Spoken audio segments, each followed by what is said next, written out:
Hey, Rich Rising.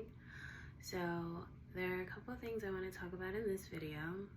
I'm gonna title it Trials and Tribulations. So for those who don't know, are not yet tapped in, or are unaware, there are going to be many trials and tribulations in this journey of life.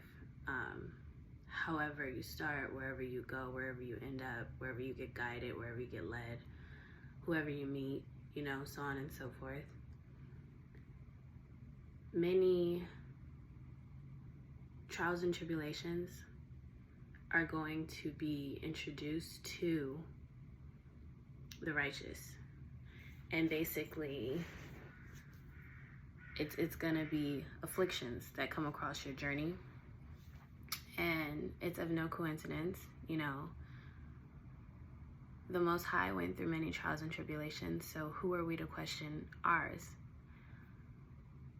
Instead of shaming them or not really knowing how to navigate through them, or just allowing it to bring you down, it's important to give thanks. Rejoice, rejoice, and again rejoice. It says that 3 times in the Bible, for those who read the Bible or believe in it, or whatever, however you see fit.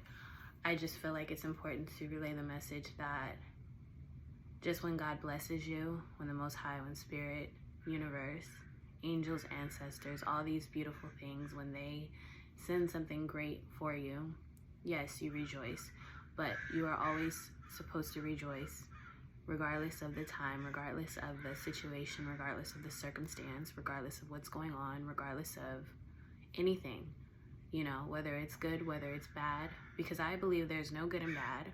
There's just light and darkness, and you need both.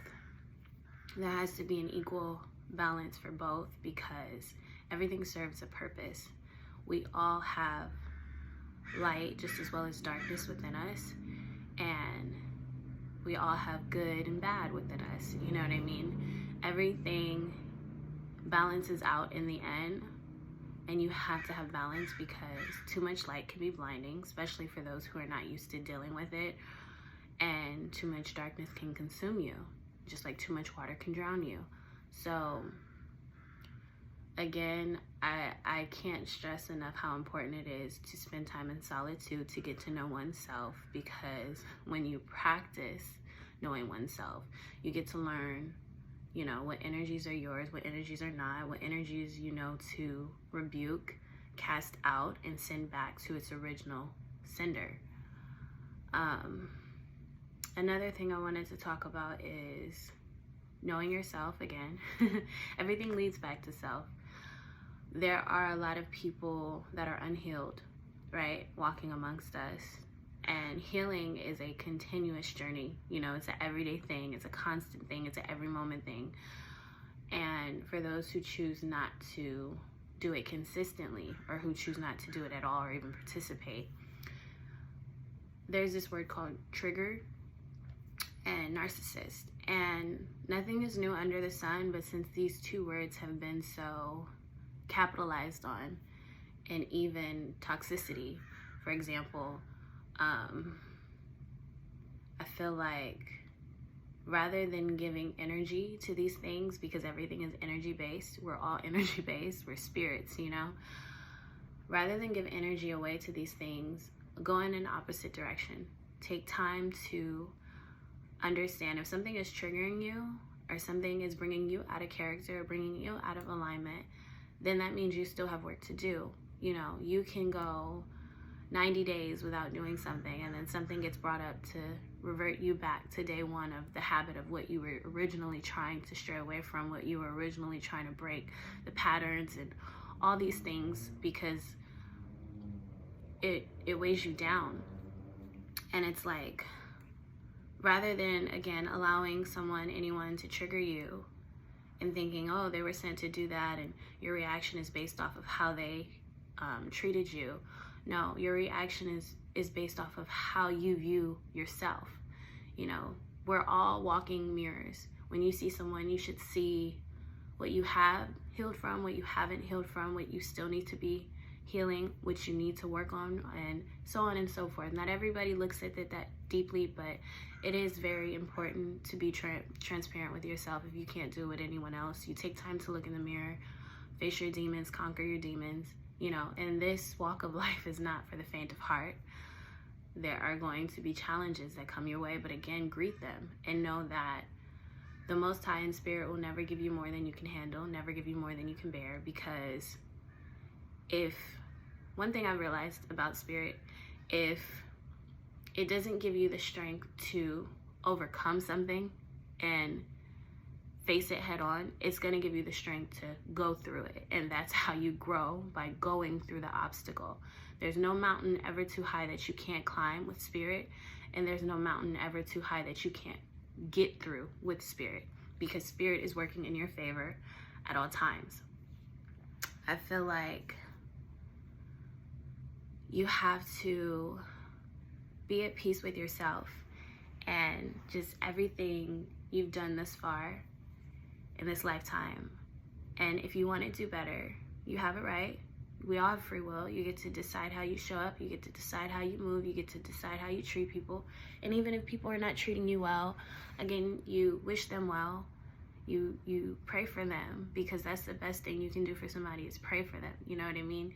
We think that solving somebody's problems is equivalent to helping them. And no, we are in these situations for a reason. We face these battles for a reason. It's to break us down, to rebuild us up steadily, to encourage our character growth. You know what I mean? Success does not come overnight. For those who think it does, God bless them, because you want longevity. You don't want something for the moment. When you decide that you're no longer going to waste your energy and you're going to be conservative with it, and you've decided what you no longer want, what you will no longer entertain, and so on and so forth, these things that you don't want, they turn around and want you. That's how the universe works.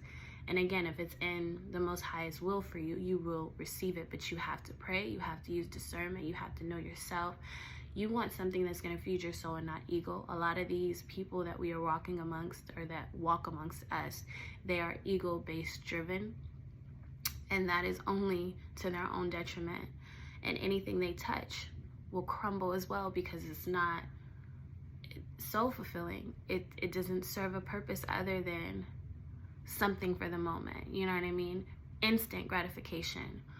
I look at things and I see, like, females, for example, these days, everybody wants these long nails, you know, everybody wants to have these extravagant eyelashes, the dramatic makeup, the super long hair, and it's like everybody is starting to look the same, and it's kind of scary, because a person who knows themselves, they understand that they don't need any of that.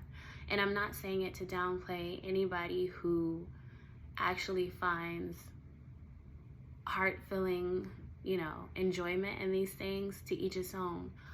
But I come from a family of where we're very natural, we're very simple. We don't need much. We've never needed much, because a little bit goes a long way. My father would get mad at me for wearing makeup. He would get mad at me for putting extensions in my hair. He would get mad at me for trying to be anything other than myself, because at the time I probably didn't understand it. I thought he was trying to control me. But there is power in being your authentic self. When you are able to move at a frequency of where you love yourself, you're kind to yourself, you respect yourself, you value yourself, you welcome yourself in spaces and areas, you know your self-worth, your self-confidence, your self-esteem, all these beautiful things. When you move at that frequency, when you move at a frequency of love and light, wherever you go, you're going to be welcomed, you're going to be respected, you're going to be embraced, simply because you did it for yourself first. Whatever we look for, whatever we need, it starts within. Seek self, and yourself will seek you. But most importantly, seek the Most High, seek spirit, lean on spirit, talk to spirit. It doesn't matter the time of day, it doesn't matter what you're going through. He wants to listen, because he knows that the plans he instilled for you. He knew us before he placed us in the womb. He knew us before we even received a name. You know what I mean? And his plans for us are not to harm us, but to prosper and grow us. Namaste.